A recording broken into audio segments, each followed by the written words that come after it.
Thank you. Well, good morning and good afternoon and good evening to wherever you're calling in from around the world. My name is Sandy, and I want to thank you for coming into Circle.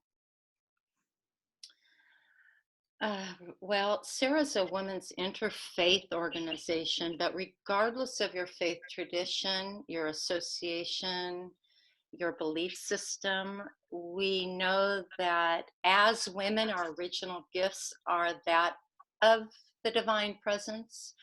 Our bodies are wired for birth, to preserve, to nurture, to feed. Our hearts are conditioned to midwife, to comfort, to support, to console, to tend. And our hands are prepared to heal, hold, protect our family, our community, the world, the next 7 generations. And it's our nature to gather when all of these things are called for. So I want to thank you for coming into Circle, and it's time to gather because you've shown up, and that means that we're doing the right thing. So this call is a solution-oriented call. So let's not use this call to recount the nature of things. We all know the nature of things.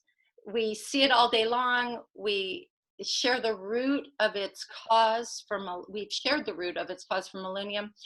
And whether it was World War I that launched the suffragist movement and that impulse, or the terrorist attack that launched the women's interfaith movement, and gave rise to the interfaith movement in general, or really any threat of humanity, women have felt that same impulse. It comes from the same place in our body.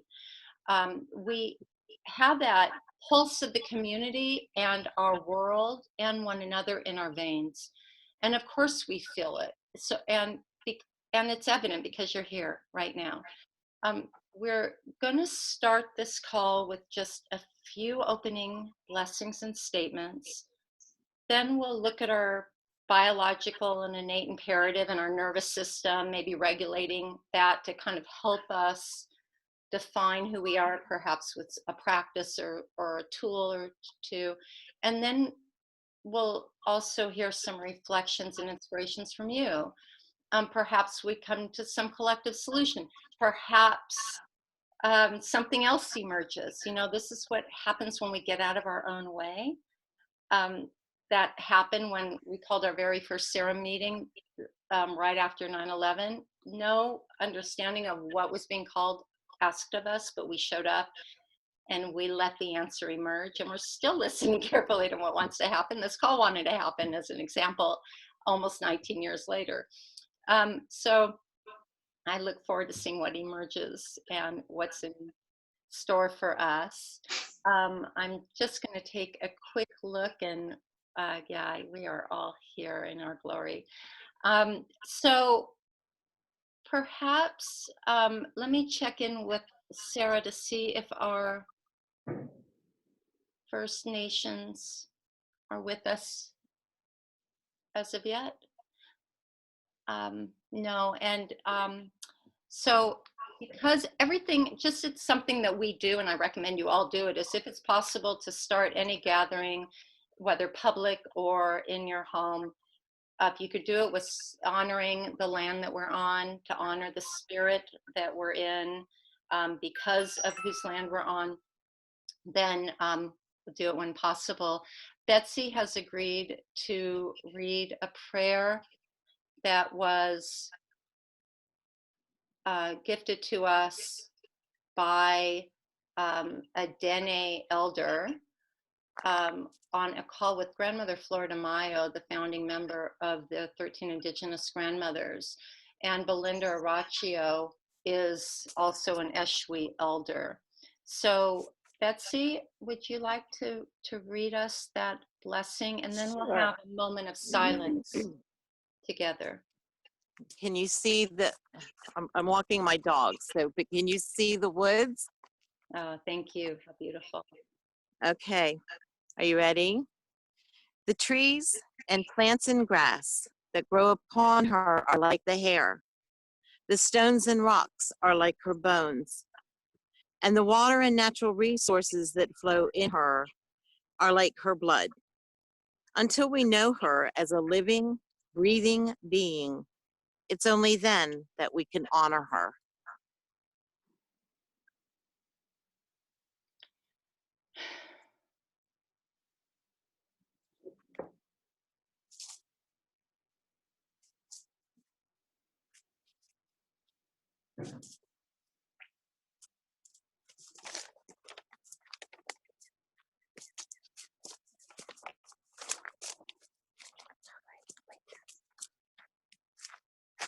Thank you, Betsy. So we felt it was most appropriate that first we honor her in the way we were gifted to do. And thank you, Betsy, for that. And now what we also feel is very important, that we honor the voice of our youth. And with us, we have two amazing young women that I'm sorry. I am so honored they're here, and I want you both to know we're listening. I'm listening. And Alina is 11 years old. Her sister Maha is a college student. I'm going to leave it at that. And representing the next 7 generations. So I invite them to share a prayer that my 30-year-old pregnant daughter shared. So for what that's worth. Go ahead, Alina and Maha, when you're ready.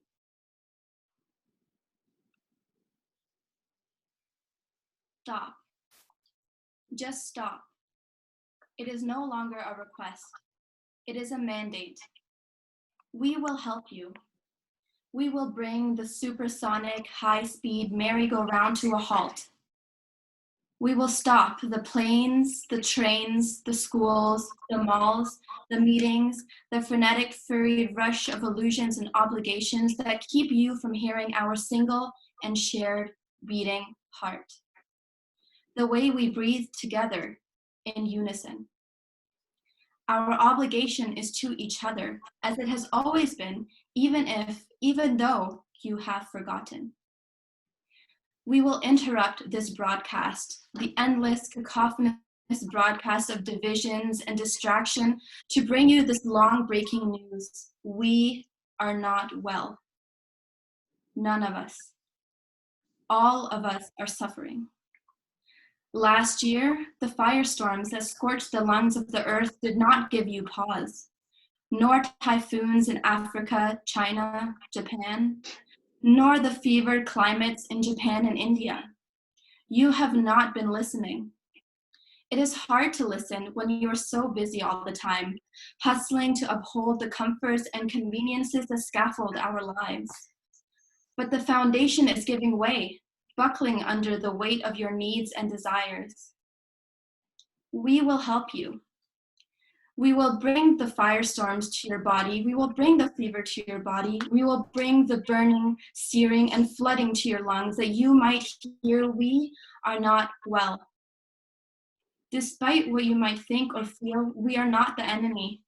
We are the messenger. We are the ally. We are a balancing force. We are asking you to stop, to be still, to listen, to move beyond your individual concerns and consider the concerns of all, to be with your ignorance, to find your humility, to relinquish your thinking minds and travel deep into the minds of the heart. To look up in the sky, streaked with clearer planes, and see it, to notice its condition, clear, smoky, smoggy, rainy. How much do you need it to be healthy so that you may also be healthy? To look at a tree and see its condition. How does its health contribute to the health of the sky, to the air you need to be healthy? To visit a river and see it.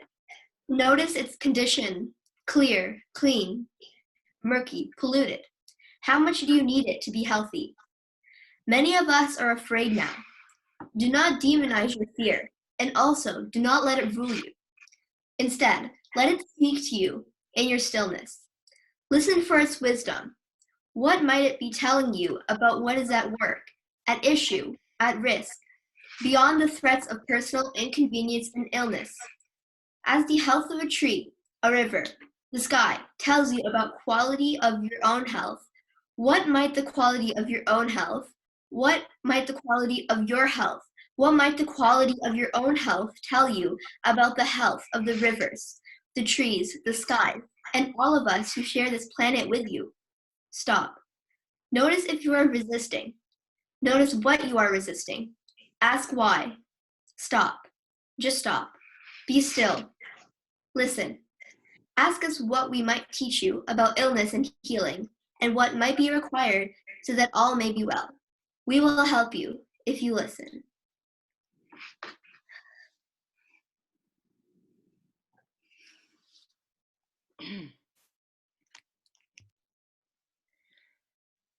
Thank you is an insufficient expression. I'm listening. My sister Anka Dejan has offered a interpretive song, and if now you think if the time is right, Anka, perhaps it's appropriate.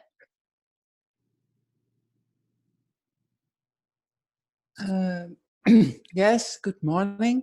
I feel honored to share a song, an intuitive song, and I will tune in the sense of how we can find the stillness in ourselves and how we can center and align with guidance and support, feeling safe in yourself.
I hadn't realized I was muted. Sorry. Thank you, Anka. Thank you. There will be much more room for offerings. And as we have come together, I want to welcome those who have joined since we began the call. The call is recorded, so you can go back and catch up. It's almost how to stay in this service to what wants to happen and be technology responsible at the same time. I want to thank those who are on page 2 of our gathering here. So make sure you all look around by toggling left and right on your screen to see who you're in circle with. So as we have bless the circle. We're not complete until we're done, actually, but in honor of our next 7 generations, we look back to what brought us to this point. And we look back to the fire in the belly of the very women who brought us to this modern age of feminism, if you will call it that, the rising and the balancing of the divine feminine, and the rising and the balancing of the new compassionate male and the divine masculine. But this all started 150 years ago, launched by the Mother's Day Proclamation. And Joan Marie, who I would say is the steward of the modern day, that movement of Vision 2020, has agreed to read us the Mother's Day Proclamation. Then we'll move into our solution-oriented call. Oh, I beg your pardon. And then we'll come back to Brenda, who will ground us in our body. Thank you. So, and then just take it away, Brenda, right after Joan, if you will. Thank you. Joan, you're muted. Let me unmute you, Mike. Okay. Thank you. I'm pulling it up. I'm sorry. Oh, that's okay. That's quite all right. You don't know it by heart? I should. Oh,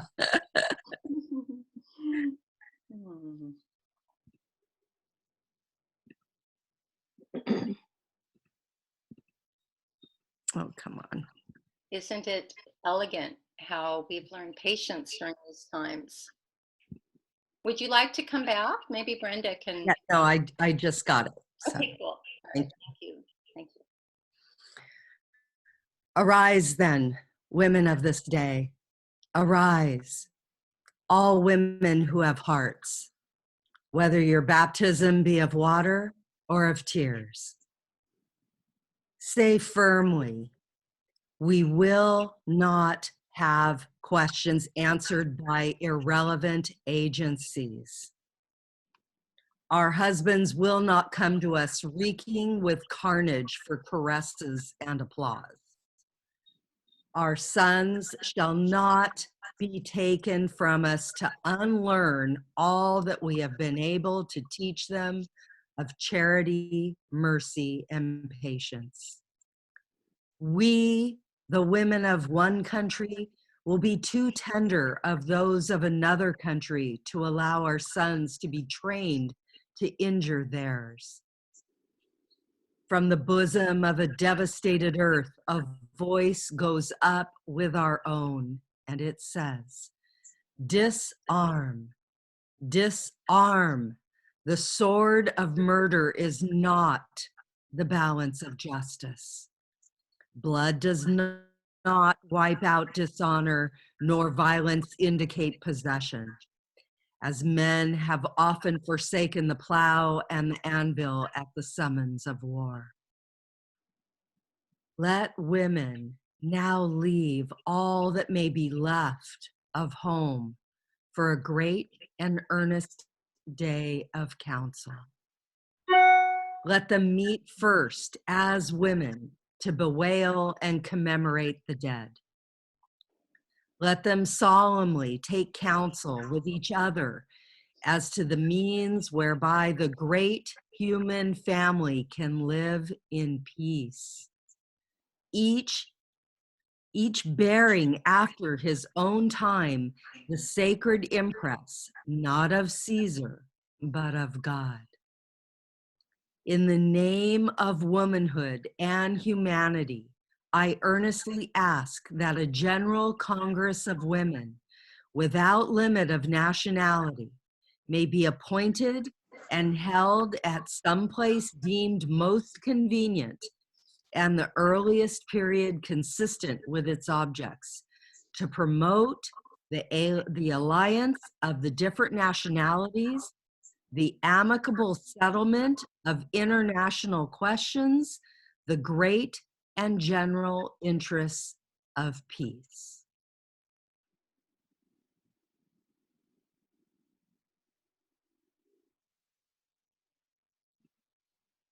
Thank you, Joan. Thank you, Brenda. So I asked everyone to feel into your bodies and just recognize where you feel tightness. Knowing that your body, every single cell in the body is biologically alive. And when it gets threatened, then it can go into defense. It can freeze, fight, or decide to distract and deny what is truly occurring in this moment. When we listen to the biological nature of our body, we recognize that it, in and of itself, is all based on survival. It's so strong. Our bodies are so strong, and they are equipped with integration or calling on what I call a general that takes over, and I call it general adrenaline. And the amygdala in the brain, like a doorbell at your home, dings and says, somebody's at the door wanting in. And is this someone who is going to attack us, or is it someone who is our friend? And it is us as the soul of who we are, that higher self, that we must then tune into, open the eyes to the present moment and say, oh, it's okay. I'm okay. I have one roll of toilet paper, and that's enough. I can cut up a towel. I can care for myself in this moment.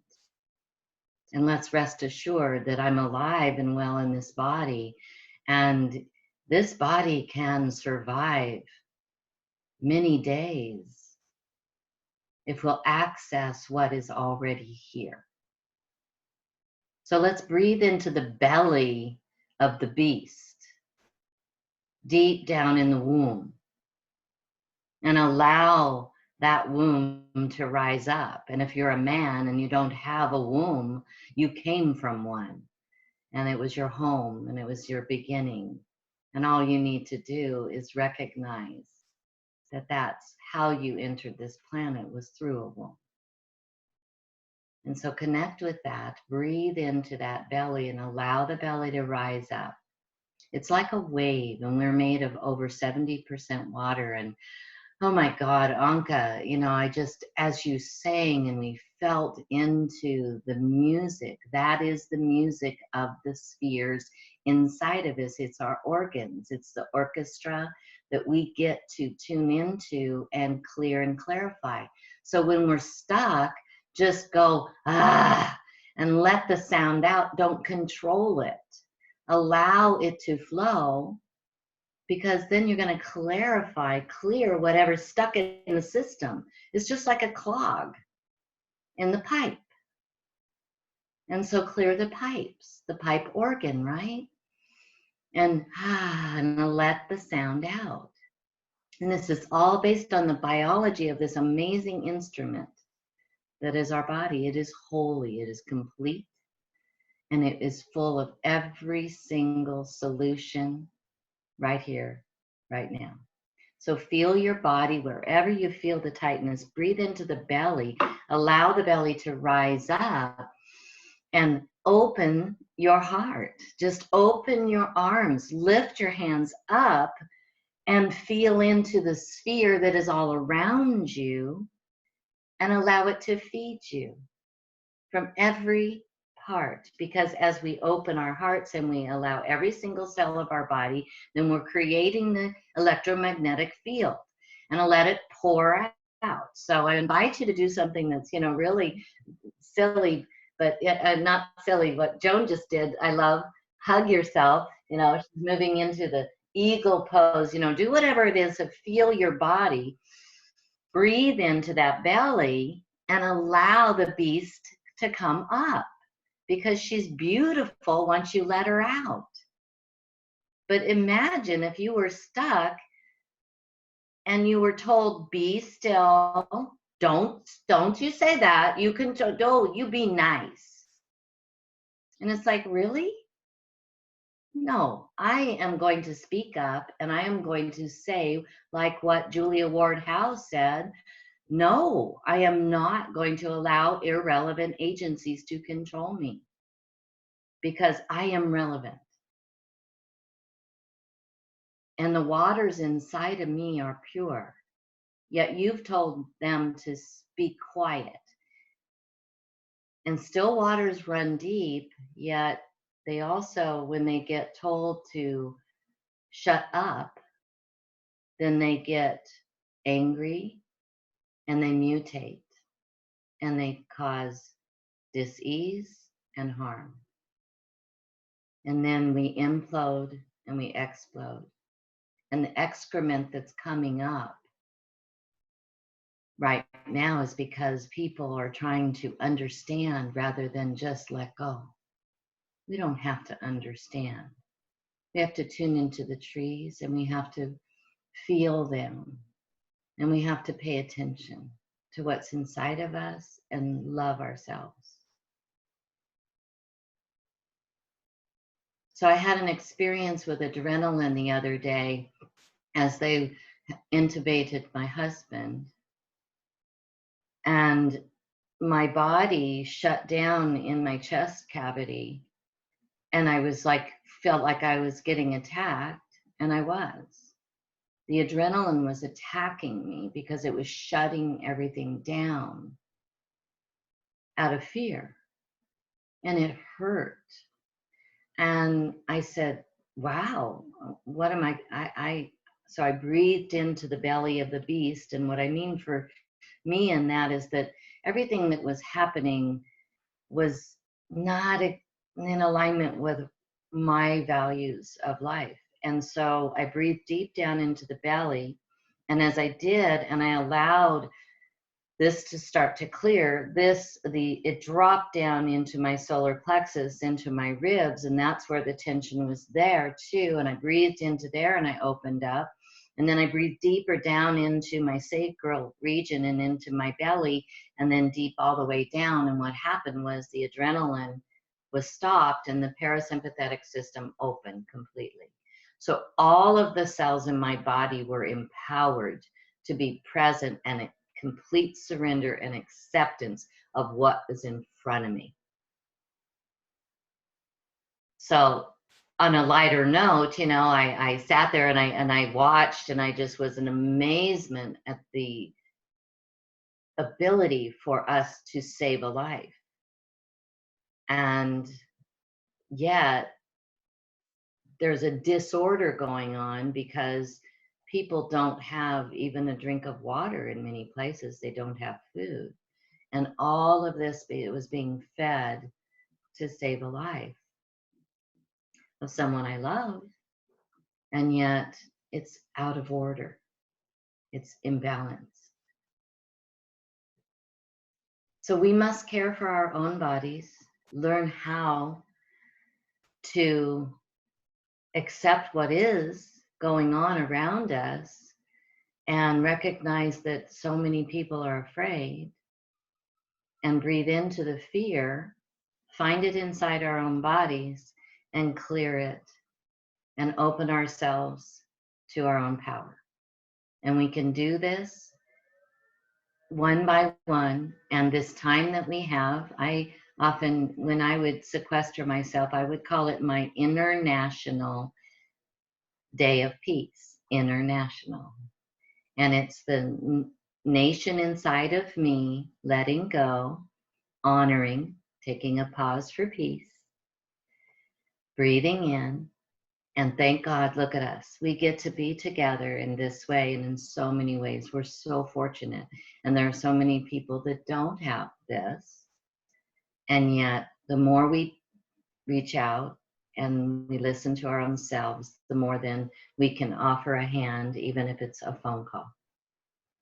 And the red tints that we're going to create with ease, whether they be virtual, online, whether they be in your home with your daughters, like you can do this, Sarah, whether it be with your mother who is holed up in a hospital room, whether it be with my husband who's in a hospital, and I can sit and maybe now have a conversation with him because he's not on so many drugs. We must take stock of what's really important. Yet, first of all, we must connect with our body because it is alive and it has every single solution inside of it. We just have to open up the gates and allow the flow. I love you all, and I'm really happy that we're doing all of this together, or being together, more than that. And I'm going to go onto my phone because I need to leave. But I'll be listening, and I'm so happy to meet new people here, and we're just gonna, well, I love you. We're gonna be together more and more. Thank you. And I love what you said, Sandy. We aren't social distancing. We're opening our hearts more and more. We're opening our homes as we meet and greet each other all the time. Thank you, Brenda. Thank you so much for that reminder of who we are. Yeah, who we are, what we're made of. All of you who have spoken so far have reminded us of the very intention of this call. Who we are, what we're made of, what our biological innate imperative is as the female body, and why we're all on this call, and or listening to this call because it is recorded. I thank you is an insufficient expression. And Anka, I could still hear your song. Every cell in my body is humming it now. And I don't want to forget, it's been a half an hour, but, oh, somebody's sharing their screen. Okay, let me see about, Shayna, you are sharing your screen, it looks like, or somebody is. So, okay, there you go. This is how we learn technology. Isn't this, and I asked Shayna to do that as an expression of how things happen that we're not expecting, right? And how do we respond, not react, and in grace. And so anyway, if you missed the very beginning of this call, I mentioned that this is definitely a solution-oriented call. To remember who we are, what our role is, that we need no reminders of the world around us, but the world in us right now, and our role as women. I'd like to open up the opportunity for what else wants to be said right now. And in the spirit of the way we do it at Sarah, and also the women and girls sector of the Charter for Compassion, who's hosting this call. I failed to thank two entities today in the opening of our call, and I'm going to back up and say that now. Thank you, Zoom. Thank you for keeping this platform active and alive. There are people making this happen. There's people maybe working from home that are working hard so we can have our social connections. Maybe not physical, but social. And Brenda just reminded us how important that is to our immune system, our biological innate imperative is to connect. So how important this is to Zoom. And thank you to the Charter for Compassion, who's gifted us this opportunity to use the Zoom account. So I'm going to stop talking and now and here. Remember, we have got about a half an hour to go, and there's others who may want to share as well, but your voice is important here. Shayna has raised her hand, and I'm going to do my best to see everybody too. So Shayna, and you've got to raise your hand button on your phone, on your screen, and then I'll call on the phones. Hold on, don't go. I'm going to unmute you. Okay, go right ahead, Shayna. Okay, I'm very new to this, so I don't know how to send a note or whatever to do, but I will learn. Would it be okay if I share a reading? Please, if that's what you want to say. And it may be a reading that some of you already know. It's called Imagine a Woman by Patricia Lynn Riley. Is it something that you know, that people know? Well, I think it's wonderful for today's gathering. It's a little long, and if you like it, I can send it to Sandy and maybe she can send it out to everybody. Or you can go online to Imagine a Woman and have it. So here goes. Imagine a woman who believes it is right and good she is a woman who honors her experience and tells her stories, who refuses to carry the sins of others within her body and her life. Imagine a woman who trusts and respects herself, a woman who listens to her needs and desires, who meets them with tenderness and grace. Imagine a woman who acknowledges the past influence on the present, a woman who has walked through her past and who is healing in the present. And imagine a woman who authors her own life, a woman who exerts, initiates, and moves on her own behalf, who refuses to surrender except to her truest self and to her wisest voice.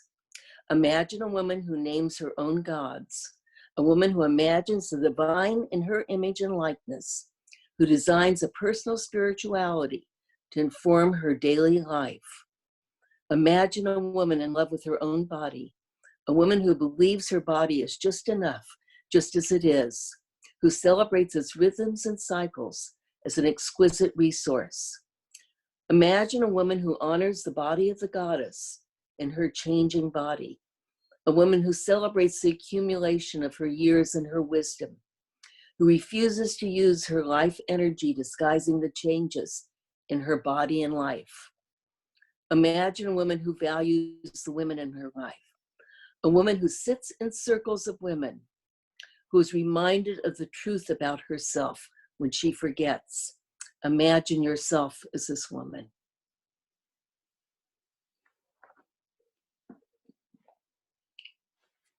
Thank you, Shana.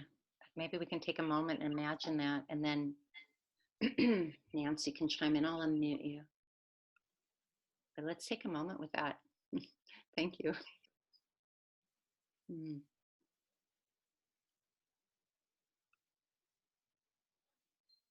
Go ahead, Nance.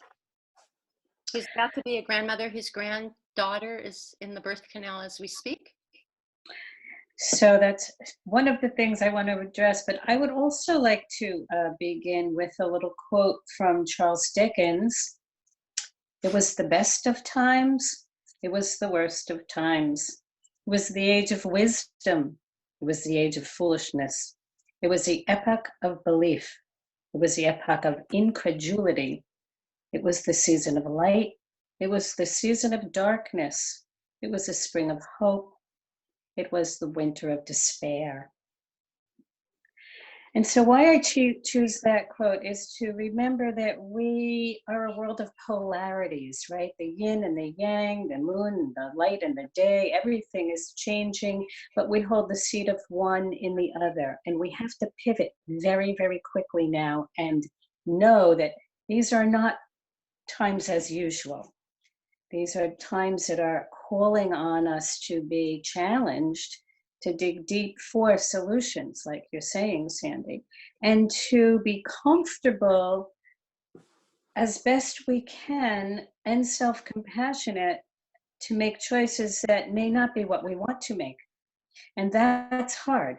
That's the hard thing. And speaking about my daughter, I have two polarities. I have one giving birth, and I have several of my clients calling me who are elderly, and they're suffering from isolation.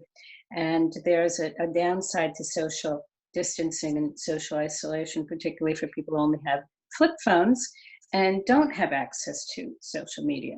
So from the standpoint of people making hard decisions, I have my daughter who is due today, but her baby is happy inside me, Mom, and she loves it here, and she's safe and secure, and she doesn't want to come out. And you know what? I don't want her to come out either. I'm afraid for her.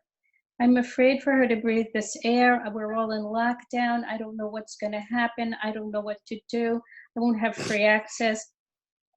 I'm afraid, Mom. And I, who was her designated doula, am not allowed to be with her. So I'm restricted from going there. And she wants her mother. And guess what? I want to mother her. And I want to be there for her. So we're adapting. And her doctor may at this moment say that she can induce because she is 40 weeks pregnant now, but she doesn't want to do that. I don't want to, Mom. I want the baby to come on her own time. How do I make this decision? What's right for her? What if that peaks in 10 days and the hospitals are filled with sick people and I, all of these. And I said, well, Jade, parenthood is that, isn't it? You make decisions based on the information you have at the time. You make your best choice at what you ask your experts, and you stand in your own strength and make your own choice. Well, it's really hard. It's really hard. And so I have to step back and let her, allow her, watch her, guide her, make her own choice. And and things made out of crisis, right, are difficult. You question yourself. It's not as easy. And so standing there and holding space for people is the other side of the elderly, and that is they watch TV, they watch the CDC, and they say, go home, play with your family, color with them, cook with them. They have no family. They have nobody. They're old. They don't have phones and FaceTime. One just called me crying. The only friend she has now, he lives with his daughter who has to socially isolate now because she has a corona in her school. And she said with her voice breaking, I have no one now. The other person called and said, they locked me out of my wife's nursing home. I'm going to die and she's going to die without this contact. So what do? We hold space for them. And there is power in just simply holding space with a collective intention of helping raise their vibration or consciousness. And then also I said, I'll get in my car and come over and walk on the boardwalk with you. I'll be over right after this call. So there are times you can go meet them. You can go be with people, even in a social distancing situation, as the best safety might provide, or definitely give a call or drop some food at the door, something they might like. It's really, really tough times, and all bets are off. You can do whatever you want that comes from good intention, from rightness of being, and prayer. I just say keep praying in circles is really important. So thank you for listening to me, and I so appreciate Sandy for organizing this gathering, and for all of you for taking the time to be here. And I feel your support, and I love you all as well. Namaste. Namaste. Namaste. Thank you so much. Heather has got her hand raised. Hi, Heather. Lower your hand and unmute you. I feel like the teacher calling up people, but I'm just want to make sure you're welcomed. Thank you so much. I'm very honored to be here today. I've been taking sort of notes of things that jumped out at me from everybody who's spoken today, and put together something that I'd like to share. Stop doing, be, imagine, flow, and gently become aware of what you are controlling and what is controlling you. Reflect, care, open to compassion for yourself. Reflect, care, open to compassion to others, our elders, and our next generations, with love, knowledge, and the tools to reduce fear. Stop. Do not shut. Breathe into the beast of the belly, to the sacrum, and stand, balance, rise, hold space, reset, reset, reset. Thank you.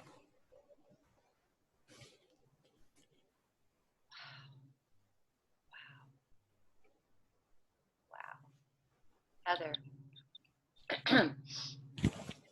I wonder if you'd be willing to share that. Maybe type it up. Maybe you're not done because we've got more time on the call, but Yes, pretty complete for me.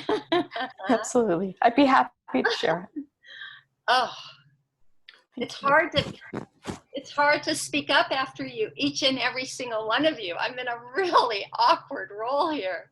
Yeah, Heather, that took my breath away. That is, Thank you. you just, wow. This is wonderful because this is, everybody's being inspired by each other, and they're coming, based on each other's things that they've said. And I mean, just like what Heather did. And so I can't wait to hear the next person. I mean, what are they going to say? So it's like, this is the energy. This is the energy that we need in our communities, and to take this and, it's like I told my friend, she told two friends, and she told two friends, and on and on and on. And that's, this is the example that the communities need, this right here. So this is a solution that we're looking at. And aside from help, the bartering that we were talking about earlier before everybody else got on the call, this is the taking care of each other, the co-oping, the community, and bringing our resources together and helping one another instead of being greedy and hoarding. The me to we, what can I do to help you? And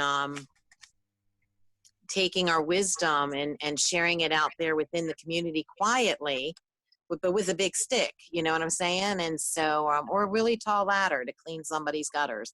So, this is the true love that we can have for each other, and just be the example of it. But damn, Heather, that was just, wow.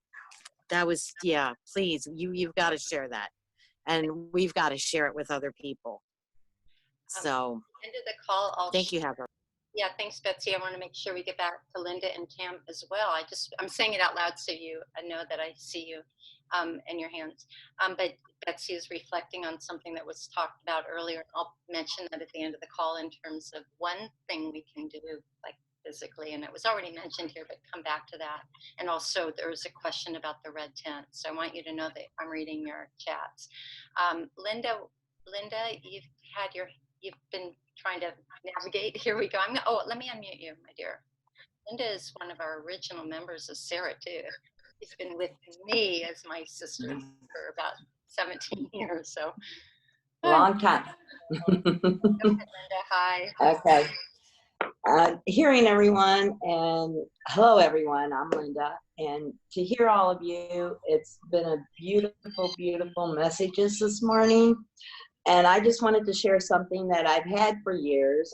I'm a walker, and I know in this time of social distancing and everything else that, we're trying to keep ourselves entertained or whatever the case may be. Well, this is something that struck me many years ago, because all of us, when you go out for a walk, there's so much around you that you can appreciate and immerse yourself into.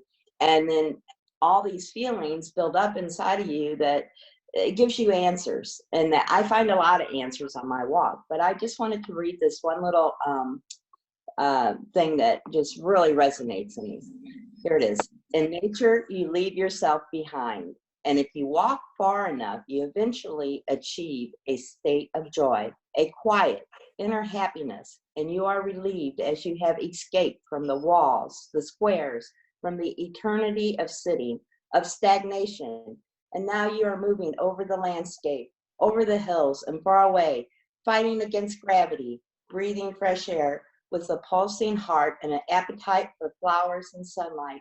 You are free in search for the springs of life. A long walk is a rebirth in consciousness. One never returns quite the same and is always better off for it. So I just wanted to share that, because when I do walk, I stop and I have a beautiful view of the mountains. So I stop and I pray to those mountains, and I reach out and just want to feel their beauty inside of me. And after I get them, I just feel alive again. I feel like I matter and I want to help others. And that's what walking does for me. And I just wanted to share that. That's my share for the day. So with everything everyone says, it builds your compassion. It makes you realize what is around you. Human, whatever, it makes you realize that you are a human being on the face of this earth, that you can give so much more than what we give. And that's it. That's more than it. That's a lot. Thank you, Linda. And there's news coming out of Italy right now that the ecosystem is actually responding to the distancing, the social distancing of the human people. How the waters are cleaner, dolphins are coming closer to the shore. Around the world, in Japan and South Asia, the animals are showing up more where they didn't before. It'd be really interesting to see the eco balance at play right now. Apparently, we're going to see some actual results of the lack of human connection to the earth, and except for our connection to it, its connection to us is most important. So thank you so much. Thank you for that, and everyone else. Tam, you've got your hand raised patiently. Thank you. Thanks, Linda.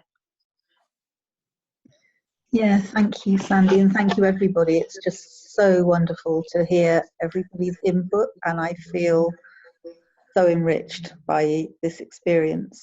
And there's a couple of things that I just wanted to mention. One is I really related to you, Nancy, not being able to be with your daughter at this time. I have 2 daughters and a grandchild in London. I live quite a long way away from London. And I was with them last week and I said, see you next month. I spend a week every month with them, and my husband and I are now self-isolating. Don't know when we'll see them. And I have, I really struggled with that a few days ago, and I found I'm crying all the time. And I'm not a great crier, and I'm just crying all the time. And it's wonderful. And I started off feeling sad because I wasn't going to see my children, and then it just became a kind of generic crying and slowing down and feeling everything that I've been rushing around avoiding for so many years, because all the distractions are gone, and I'm remembering who I am. And I think Brenda said something about water, which seemed really relevant. I can't remember what it was. But the other thing that has really come home to me is that I started off grieving for my children, missing the ability to mother, but actually the connections that have been happening particularly with other women, with men as well, but particularly with other women of all ages. We're all mothering each other. And it's become something different. I've moved beyond this kind of exclusive, family-oriented, beautiful state that I'm usually in, to something much bigger. And this morning I connected with a wonderful group of women in the UK, and now with you, it just feels as though something really miraculous is happening, and we're all mothering each other. And yeah, it's fabulous. Thank you so much, all of you. Tam, thank you so much. Tam is a leader of women, bringing women into circle, connecting and empowering women too, as perhaps you all are in one way or another. And that is that's not to be discounted. The power of that, whether we've been doing it knowingly or not, we have been prepared for this time. Again, perhaps that's why you're here or listening to this call. I want to see, Moira has something to say as well. And also, I want to make sure if there's anyone on the phone after Moira. You're going to have, am I saying your name right? Moira? I'm going to stop butchering this and allow you to speak your name as we should hear it. But if there's anybody on the phone after she's complete, perhaps you can just unmute yourself and we can hear from you as well. Okay, go right ahead. Sorry about that. No problem. Thank you so much. My name is Moria. And just from the other things that were read and said, just in the last couple of minutes, I wanted to share a poem. It's actually, I understand it's actually pretty popular right now. I think you can find it in a number of places on the web. It's been spreading around. And it's actually, I actually know the author. The author is a Unitarian Universalist minister. Her name is Lynn Unger, and she lives in the San Francisco Bay Area, and she sometimes goes to dances that I go to. So she's not like a close friend of mine, but it's funny because apparently this is quite popular right now, and she's somebody that I do know. She has a website where she has a bunch of her poetry. So this is called Pandemic. Oh, I also, before I read it, I wanted to say, one of the real gifts I'm seeing in this situation that we're in the world is we are demonstrating that when we are motivated, we can make really big changes. And I think that's a real strength that we will want to consider going forward. Okay, so the poem is called Pandemic. What if you thought of it as the Jews consider the Sabbath, the most sacred of times? Cease from travel. Cease from buying and selling. Give up just for now on trying to make the world different than it is. Sing, pray. Touch only those to whom you commit your life. Center down. And when your body has become still, reach out with your heart. Know that we are connected in ways that are terrifying and beautiful. You could hardly deny it now. Know that our lives are in one another's hands. Surely that has come clear. Do not reach out your hands, reach out your heart.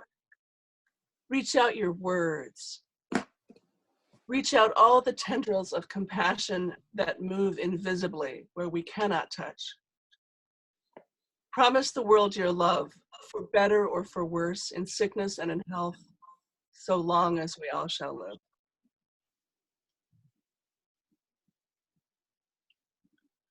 Thank you so much for that. And yes, maybe we've seen that it needed to be heard in circle, in the spirit, to all who are here now to contribute to this sacred space. Thank you, Moira. This is beautiful and so necessary. There's one phone caller who has left with us, and that's a 718. And I'm not going to put you on the spot, but allow you perhaps to unmute. Now is the time. If would be a good time since we are at the top of our hour. And for those of you who have budgeted an hour for this call, we'll respect that. Yet I will keep the lines open for anybody who wants to hang out. And I will, I'm going to assume that that caller doesn't want to be heard, and that's okay. Thank you for being here. There are a couple of things that were mentioned over the course of preparing for this call. And so I want to share those in terms of how we can, what skills and tools beyond what you've already heard here that might be something worth mentioning. So for notable mention, what came up were community cohorts. I heard this from actually a couple of you today, but maybe at a physical distance, reach out and see who in your neighborhood needs something. Also find out who in your neighborhood might be of the elderly and the shut-in. They're known as orphaned elders, and even delivering something to their door. I this morning just called a Zoom dinner for my kids. So you might not have Zoom, maybe you've got FaceTime or what have you, but I am calling a dinner for my family together. And we're going to meet on Zoom, and we're all bringing our own, obviously, and we're going to eat together. and in community. So that's something you can do. I wanted to let you know that this piece of red fabric has been to no less than 6, probably 10 red tent events, whether it was part of an actual red tent, or if it had a presence in the room or strung one way or another. This is one of 10 or 12 panels that Linda and I, we bought a world's worth of fabric, and we created this for a red tent that we did for the Women's March. And but this particular panel has been around the world and has absorbed this virtual red tent. Sarah is known for our red tents, whether we're hosting them in person, but we also do online red tents, which this is. This is what happens in a red tent, ladies. So thank you for contributing to the red tent. And you know, we support. If there's anything else you could want to know about what it means to host a red tent or whatever, you can just find out more. Reach out to probably any one of us on this call. I'm probably your point of contact here, or go to Sarah's website. Yeah, I think we have time. It's 10:03 on the Pacific Coast. I'd like to know if there's anything else that wants to be said before we collectively do an oxytocin breath together. Donna, you've unmuted. I'm going to take that as a cue. Well, I just wanted to say good morning to all you beautiful women, and then also say that Ronnie had left a message in the chat that she had something, she or he, they. Ronnie. Yeah. Hi, this is Ronnie Joy. Hi, Ronnie. Thank you, Donna. Sorry about that. Yeah, sorry I didn't contribute sooner. I met you at the Parliament of the World's Religions, and it is lovely to connect again. I do have something to read, but it's a little bit long. I'm not I could read part of it and then send it if you wish me to do so. A group of us did, I lead Sacred Circle dancing, and a small group of us gathered on Sunday in the same space, but without touching. It was quite beautiful. Many of our dances are for the earth, for Mother Earth. And this is an imagined letter from COVID-19 to humans. And this is written by Kristen Flintz. Can I stop you for a moment, Ronnie? Yes. I think we should end this call. This was read in the beginning of our call. Oh, it was. How wonderful. I'm sorry I joined you. Well, then, blessings to you. That is a beautiful reminder that there are many changes coming out of this time. And one of them, I hope and pray, is that we are listening to the earth, and we are balancing and harmonizing with the earth's energy. And this will be very important for us going forward. So thank you for that. And I'm happy to be here. It's quite elegant that you would have the intention of reading that poem. And I can't wait for you to watch the recording of this, because that poem was read, or that clarion call was read by Sarah's 2 daughters. Oh, beautiful. Yeah, it was quite stunning, and it's still resonating in us. And then Anka followed this with a beautiful song, and it just was such an elegant unfolding on this call that I'm just so grateful for. And I've broken open physically. You've all seen my ugly cry, and beautiful as it may be, what it is and what's calling us. And Tam, these tears that are just flowing are like the waters that we want to flow. So that's all very appropriate. So Ronnie, I'm so glad that you spoke up, and I recognize your voice. I'd love to see your face. Yes, I actually was probably reading the poem at the time when you were reading it. I had just received it from my friend Carolyn Pogue. So Thanks. Blessings to all. And there are so many circles and online connections. It's just overflowing. And this is beautiful, because we are reaching out in so many beautiful ways. So thank you. Thank you. Well, allow that to perhaps be our final word today. if you'd like to join us in more of these. Mhm. Perhaps there will be, what's emerging for me is possibly a urgent message from the heart of women. Perhaps it be a statement, a collective words of all of ours. These are some of the things that are bubbling up in me, and this is not the end of, this might be the end of our physical call, but it is not the end of our connection as sisters and women who are absorb these things and cannot unhear them or feel them. So I want to thank you all. And is Brenda still on our call? I don't think so. She had to go.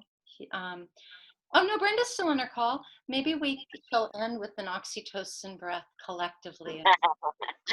That'd be lovely. So shall we do that now? Let's all. Unmute yourself. And sorry, Brenda, go ahead. And rather than now the belly of the beast, let's breathe into the belly of the ocean inside each one of us. Let's so give it drop down. Drop down, but unmute yourself so we can hear you, because I cannot for some reason unmute. Ah. Hold Yeah, on. everybody unmute and drop down into that womb, deep down, and really allow yourself to open, to feel your belly a couple of times, and put your hand on your belly and love yourself. And allow that breath to rise inside. As you are ready to let go, just open your mouth, relax your lips, and just say, ah. And when you get to pleasure, because you've let the anguish and the pain and sorrow out, then you're complete in the holiness of who you are. Allow again.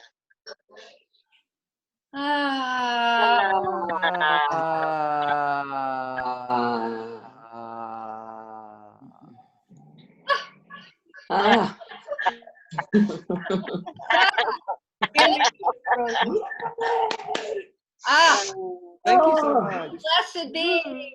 Stay connected. Come back into the red tent. Thank you all.